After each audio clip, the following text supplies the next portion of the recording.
ओम सभी मित्रों को सादर नमस्ते जी। आज से लगभग 1 या 2 माह पूर्व मैंने कम्युनिटी पोस्ट डाली थी यूट्यूब पर, जिसमें सर्वेक्षण किया था कि कितने लोगों ने संभोग से समाधि की ओर पुस्तक को पढ़ा है और कितनों ने नहीं पढ़ा है। क्योंकि पूछा था मुझे कि हम उसे पढ़ें या ना पढ़ें, या ओशो को सुने या ना सुने। तो आपको आश्चर्य होगा कि 1200 लोगों ने मतदान किया, उसमें से 43% लोग ऐसे थे जिन्होंने पुस्तक नहीं पढ़ी है और वो उसका विरोध करते हैं।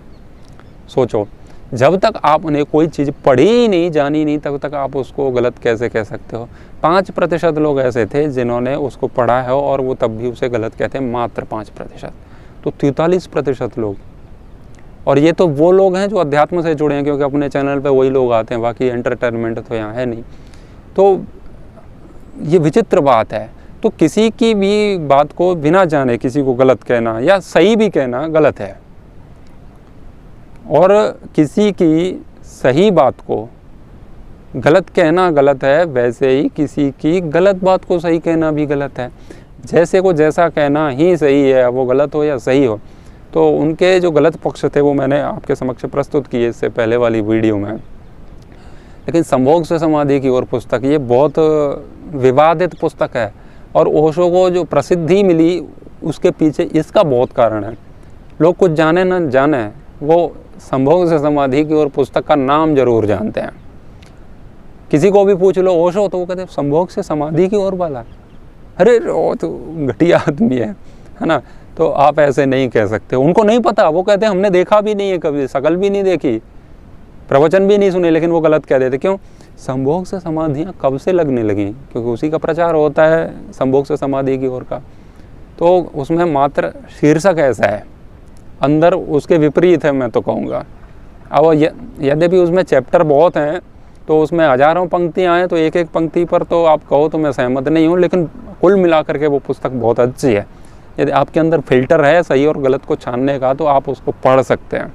यदि संभोग से समाधि लगती तो अब तक विश्व के सभी व्यक्ति समाधिस्थ हो चुके होते, अपवाद को छोड़कर, जिन्होंने संभोग जीवन में नहीं किया। अपवाद को छोड़कर ही है, क्योंकि लगभग सभी लोग करते ही हैं, और एक बार नहीं, हजारों बार जीवन में करते हैं। तो कब के आत्मस्थ हो गए होते, असंप्रज्ञात समाधि की प्राप्ति हो गई होती, परम धाम को पधार गए होते। लेकिन ऐसा नहीं है। तो वो ये तो सामान्य बात है, संभोग से समाधियाँ कभी नहीं लगती हैं। लेकिन संभोग से समाधि की ओर, यानी संभोग को छोड़िए, संभोग तो तुम्हारे जीवन की शुरुआत है, क्योंकि जिसको कुछ नहीं आता वो संभोग तो करता ही है। तो ये शुरुआत है उसकी, उस शुरुआत से जाकर के तुम समाधि तक पहुंच सकते हो।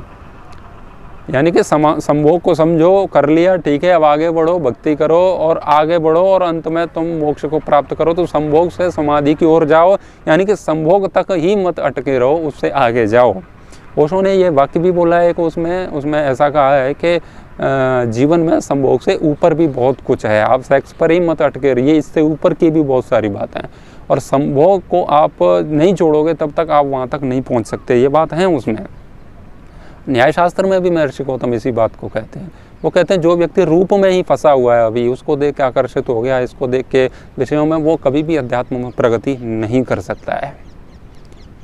तो ये कोई विचित्र बात नहीं है और पहली बात नहीं है। संभोग के नाम से यदि आप चिड़ो तो आप समझिए, आयुर्वेद के महान ग्रंथ चरक संहिता के सूत्र स्थान के 7वें 8वें अध्याय में भी ये सब कुछ दिया है।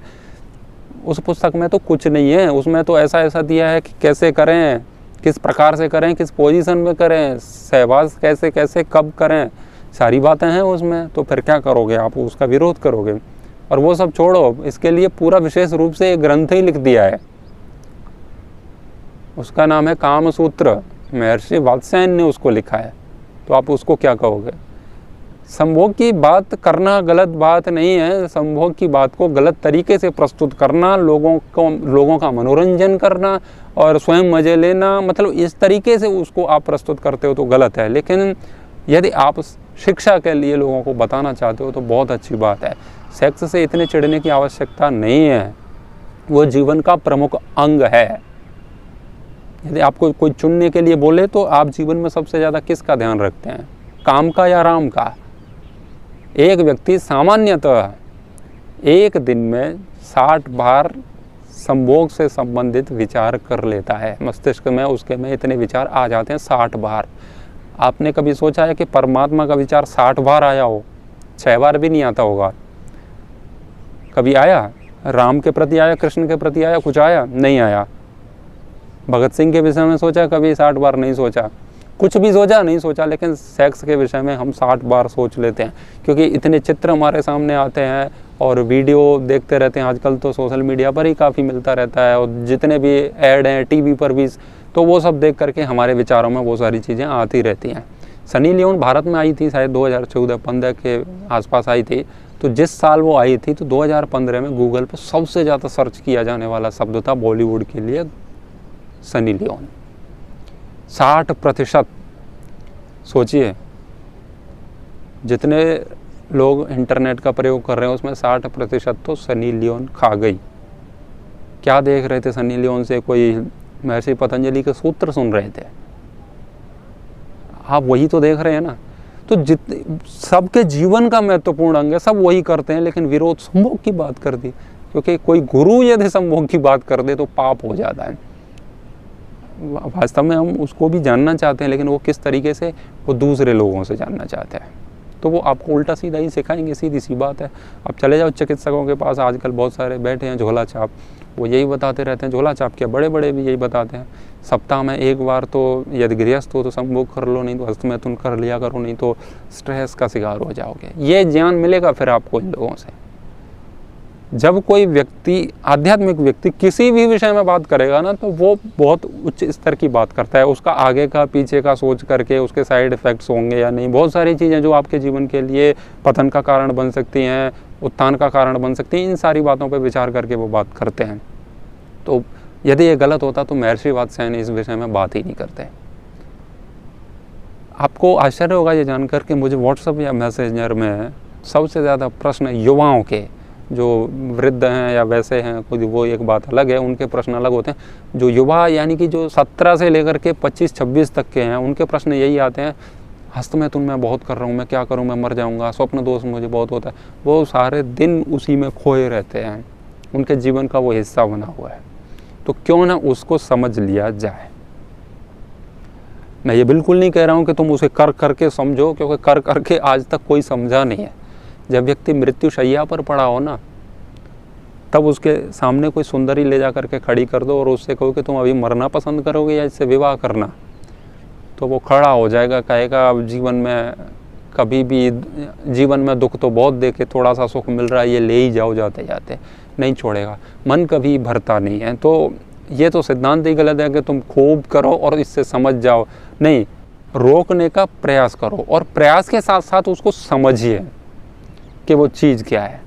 वो गलत नहीं है। हम बहुत सारे कर्म करते हैं जीवन में, तो उनसे हम किसी आत्मा को अपने पास नहीं बुला सकते हैं, लेकिन संभोग एक ऐसी चीज़ है, उसको हम करते हैं तो एक आत्मा तक हमारे आंगन में चली आती है। आत्मा तक को बुलाने की क्षमता संभोग में है। सोचिए कितनी बड़ी चीज़ है। यानी कि जिससे जीवन की उत्पत्ति हो रही है, वो विषय घृणित कैसे हो सकता है? जीवन का प्रारंभ वहाँ से हो रहा है, संभोग से ही हो रहा है, वो प्रथम कारण उसका बन रहा है। उसको आप गलत कैसे या घृणित कैसे मान सकते हैं? तो उसको समझने का प्रयास कीजिए। बाल हम कैसे कटाएं, इसके लिए बड़े बड़े मास्टर बैठे हैं बाजार में। वो इसमें ये दाढ़ी है ना, इसको वो सैकड़ों प्रकार से बना सकते हैं, कई सारे डिजाइन निकाल के। बालों में भी ये सब कर सकते हैं, रंग बदल देंगे इसमें कई सारे प्रकार के। कई तो मुर्गे जैसे वो ऊपर बना करके रखते हैं आजकल, है ना। तो बहुत सारी चीज़ें हैं। और कैसे कपड़े पहने उसको बताने के लिए बहुत सारे लोग हैं। हाथ कैसे मिलाएं ये भी बताने के लिए शिक्षक होते हैं। मैं एक कोचिंग क्लासेस जाता था तो उसमें बताते थे वो हाथ ऐसे मिलाना चाहिए। पर्सनैलिटी डेवलपमेंट की क्लास होती हैं। आपको क्या खाना चाहिए, कब खाना चाहिए, उसको भी लोग बताने वाले हैं। आपको कौन सी नौकरी करनी चाहिए, कहाँ पर इन्वेस्टमेंट करना चाहिए, वो भी बताने वाले लोग हैं।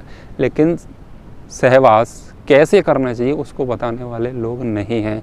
कैसे का अर्थ कोई पोजीशन से नहीं है, कैसे का अर्थ कोई विशेष अवस्था से नहीं है।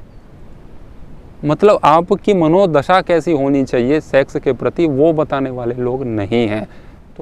तो आध्यात्मिक व्यक्ति आपको बहुत अच्छे से वो चीज़ें बता सकता है, जैसे महर्षि वात्स्यायन ने वो बताई।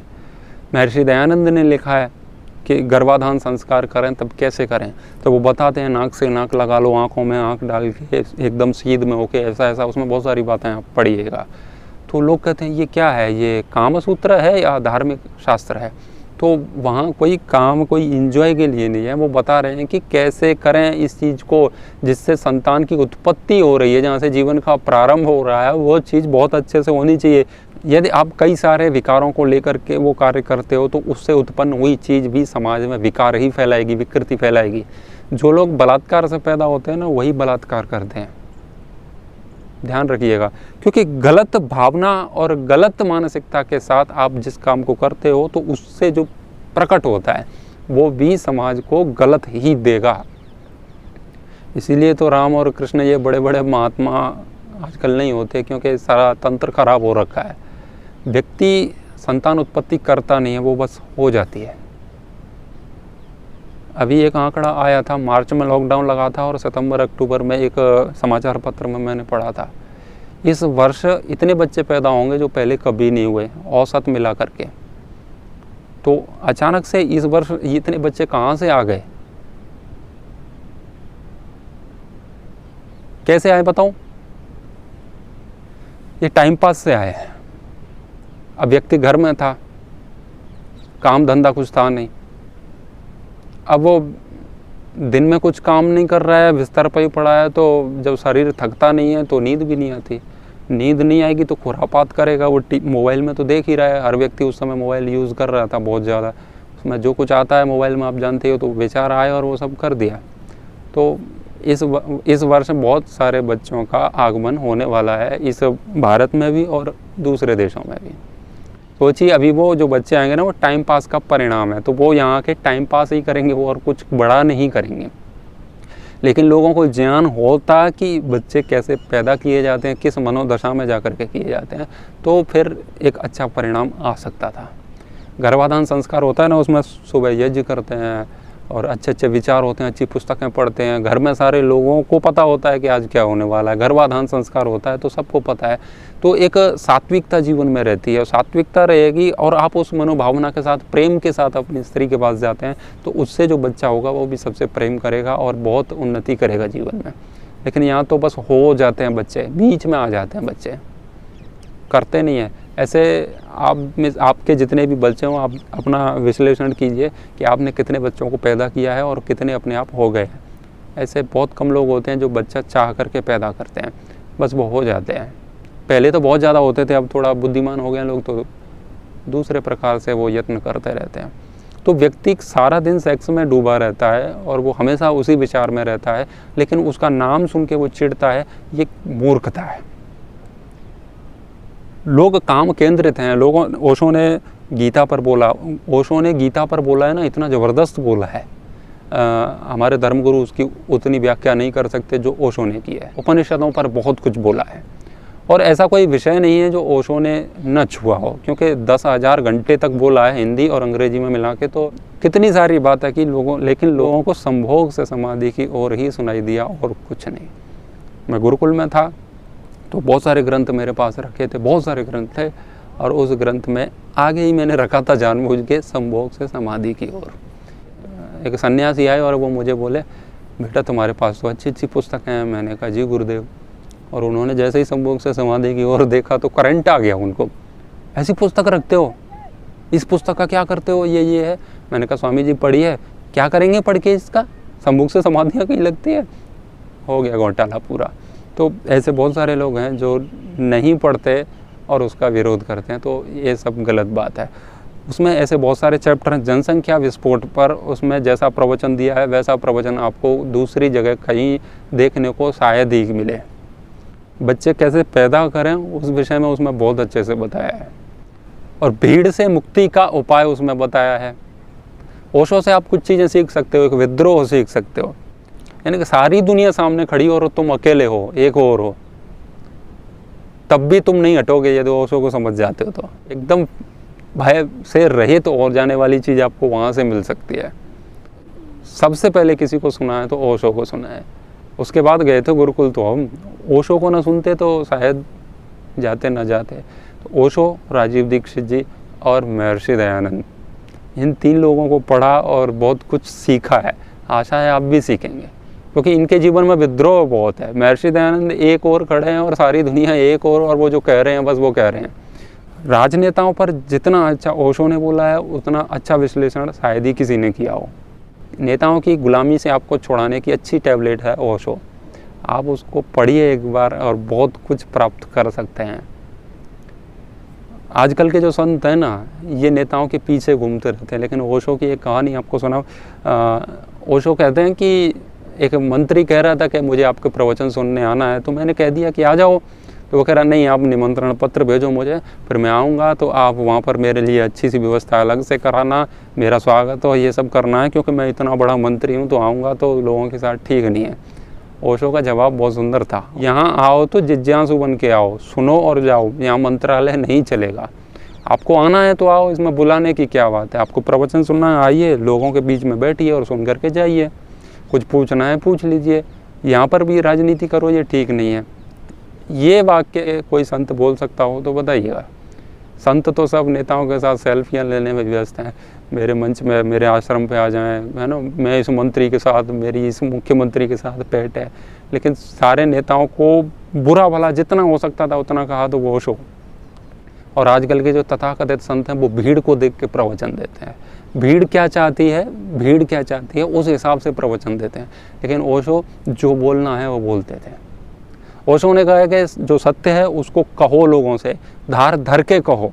गर्दन तुम्हारी कटे तो तुम्हारी कट जाए, मेरी कटे तो मेरी कट जाए, यानी प्रवक्ता की गर्दन कटे तो कट जाए, श्रोताओं की कटे कट जाए, कोई फर्क नहीं पड़ता। सत्य को कहो, क्योंकि सत्य को नहीं कहोगे तो असत्य के बादल छाएंगे इस भूमि पर, और वही हाल हो रहा है। तो ओशो में बहुत बड़ा विद्रोह था। ओशो को जो बोलना है वो बोलना है, सही है वो सही है, गलत है वो गलत है। वो तो सही समझ के ही बोलते थे, यद्यपि बहुत सारी बातें उनकी गलत होती थी, लेकिन वो बोलते थे उनको जो चाहिए। एक जगह कोई व्यक्ति ने कहा उनसे कि इस सभा में आए हो, यदि सेक्स पर बात की तो गोली मार दूंगा। तो उन्होंने कहा कि वैसे तो मैं और किसी विषय में बात करने वाला था, लेकिन अब मैं सेक्स पे ही बात करूंगा। तुमको गोली मारनी है यहाँ मार दो, और मुझे जहाँ बुलाना है वहाँ बुला लो, मैं पुलिस को भी नहीं बताऊंगा, और मैं वहाँ चला जाऊंगा और आप मुझे गोली मार देना। सोचो, यहाँ तो किसी ने धमकी दे दी तो पजामे गीले हो जाएंगे, नहीं बोल पाएंगे यदि गोली की बात कर दी तो। लेकिन ये बात ओशो में थी। तो आप ओशो से बहुत सारी चीज़ें सीख सकते हो, लेकिन ये दुनिया काम केंद्रित है, ये सत्य बात है। सब कुछ सुनेंगे लेकिन काम पर अटक जाएंगे। ओशो के भक्तगण है ना, वो भी वहीं घूम फिर करके बस वो स्त्री सेक्स वो बस वहाँ से भी आगे की दुनिया एक है। आपको आश्चर्य होगा, देखो यहाँ पर राष्ट्र की बात हम करते हैं, धर्म की बात करते हैं, मन कैसा होना चाहिए उसकी बात करते हैं, लेकिन उसको बहुत कम लोग सुनते हैं। पता है अपने YouTube चैनल पर सबसे ज़्यादा देखी जाने वाली वीडियो कौन सी है? स्त्री में 8 गुना अधिक सेक्स क्यों होता है पुरुष की अपेक्षा। आचार्य चाणक्य ने कहा ना चाणक्य नीति में, वो वाली वीडियो अभी लगभग 7 लाख लोगों ने देख ली। कमाल है ना, ईश्वर की, परमात्मा की, राष्ट्र की किसी ने नहीं सुनी, लेकिन सेक्स वाली बात जानने के लिए लोग 7 लाख लोग अपने YouTube चैनल पर क्लिक करके उस वीडियो पर। तो लोगों को सिर्फ सेक्स सुनाई देता है, सीधी सी बात है। यही तो होता है, लोग टाइटल पढ़ के ही सब कुछ करते हैं, इसीलिए लोग उसका आजकल दुरुपयोग करते हैं। आप देखोगे वीडियो में तो इसको देख के आप चौंक जाओगे, आपने जीवन में ये कभी नहीं देखा होगा। ये ऐसे ऐसे शीर्षक डाले जाते हैं, थंबनेल लगाए जाते हैं, मतलब इतना बड़ा अजगर, ये सब कुछ खोलोगे तो उसमें ऐसा कुछ नहीं होता है, लेकिन वो व्यूअर्स बढ़ाने का एक तरीका होता है। तो हो सकता है इसीलिए ओशो ने भी उस पर लिखवाया हो, संभोग से समाधि की ओर। लेकिन उसी से वो बहुत फेमस हुए और लोगों ने उनका विरोध किया। तो आप उसको पढ़ सकते हैं, उसमें युवाओं के लिए बहुत अच्छा है। क्रांति क्या हो सकती है वो आप उस पुस्तक से सीख सकते हैं। बाकी यही वीडियो नहीं, इससे पहले 2 वाली भी देख लेना, नहीं तो वायरस घुस ही जाएगा आपके अंदर भी। तो आप सभी ने मेरी बात को सुना, आप सभी का बहुत बहुत धन्यवाद।